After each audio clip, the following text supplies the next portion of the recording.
நானும் இவ்வளவு நாளா ஏனதானோ இருந்துட்டேன். ஆனா நம்ம மேலேயும் ஒருத்தி உசுரா இருக்கான்னு தெரிஞ்சதுக்கு அப்புறம் காத்துக்கிட்டு அதான் குடும்பம் நடத்தி பார்த்தலான்னு முடிவு பண்ணிட்டேன். நான் உள்ள இருக்கும் போது நீங்க அதுக்கு மாப்பிள்ள பார்த்து அதுக்காக அதை மறந்து குடிச்சு கேட்கும் போது அவ்வளவு கஷ்டமா இருந்துச்சு தெரியுமா? சரி இனிமே அப்பெல்லாம் நடக்காம பாத்துக்கிறோம்.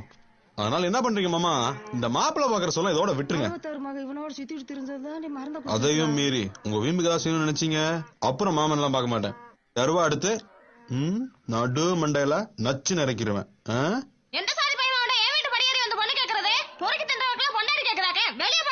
இந்த அத்தை வாய்க்கு வந்தெல்லாம் பேசிட்டு நாளைக்கு கட்டிட்டு போனதுக்கு அப்புறம் மறு வீட்டுக்கு வரும்போது முகத்தை பார்க்காம இலைய பார்த்து சோறு வைப்ப.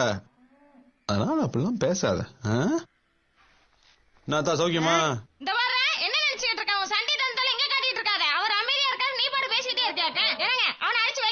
ஏமா வெளியே நிக்க வச்சு பேசிக்கிட்டு வீட்டுக்குள்ள கூப்பிட்டு வச்சு பேசலாம் இல்ல?